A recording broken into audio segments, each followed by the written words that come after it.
it's really from those two perspectives that Lesley started to get involved in this issue. One, that there are many students who are ending up in the special ed population, not because they don't have special needs. They do have special needs, but they're bringing in challenges from home that are causing difficulty within the classroom. It's not a mismatch between the kind of instruction that's going on and what they can benefit from. And the second thing is that if you look at the teacher preparation regulations, there's really nothing in there at all about how we can help children like this. And so in the early days of working with TLPI on this, we got groups together to talk about what teachers need to know and how we were going to get them that information. And it was wonderful. We had people from all over the state. Betsy was at some of those meetings. And if you know anything at all about MAC, they know how to get policy changes going. And so we were gung-ho and we were going to change those teacher regulations to make sure that trauma was built in there, until all of a sudden we said, well, wait a minute. Is that really going to help? So let's step back a little bit and think about that.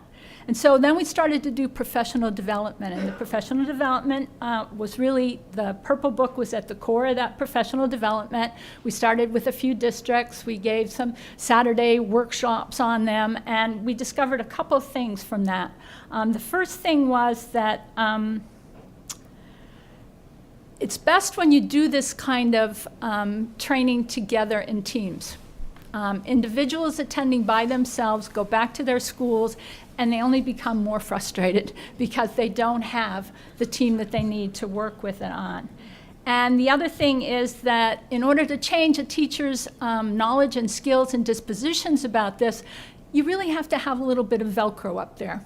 And that Velcro really comes from experience with these children in the classroom. We can't really do it very well in a pre-service where people haven't had any clinical experience at all to map onto. So for me, that's one of many big ideas that come out of this book. The big idea is that it's not about training individual people. It's about creating a culture in which those individuals can now come together as a team and figure out what needs to be in place. It's about creating and advocating for trauma-sensitive schools, but it's also about sustaining those schools as well. And I think that's going to be volume 3, but I'll wait. You know, I don't want to scoop them. The second big idea that I think comes out of this work has to do with the way in which the content is put together. I had the privilege of reading some early drafts, and it was just amazing. I would come into these meetings and I would say, I'm just overwhelmed with all the questions. If you're familiar with the book, there are trauma-sensitive vision questions. There are flexible framework questions.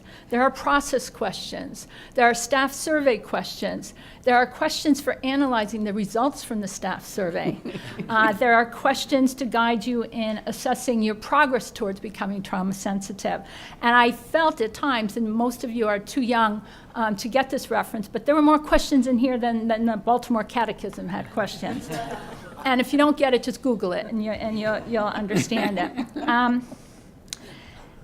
But as we talked more about it, I began to realize that the reason that there were so many questions is that this is an issue where one size is not going to fit all. And in education, we tend to be so product solution oriented.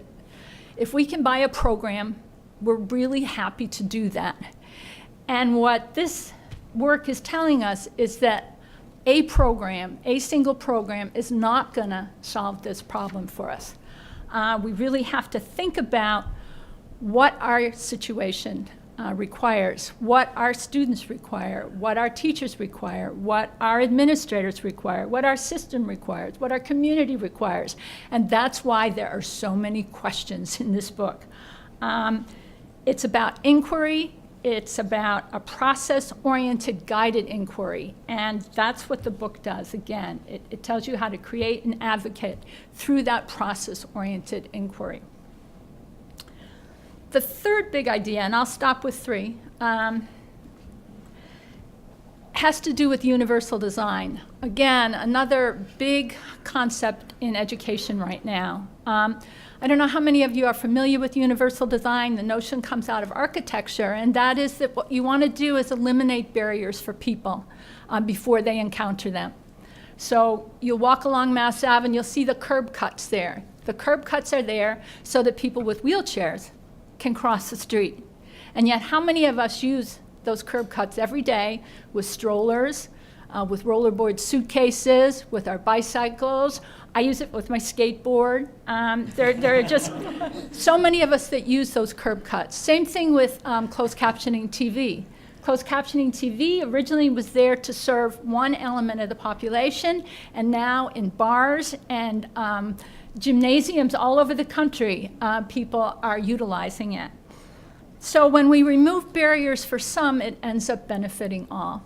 And I think, again, that's what this book is saying. Trauma-sensitive schools are good not only for those children that Betsy was talking about, but it's good for all kids. And again, I would just reference a few things that are here.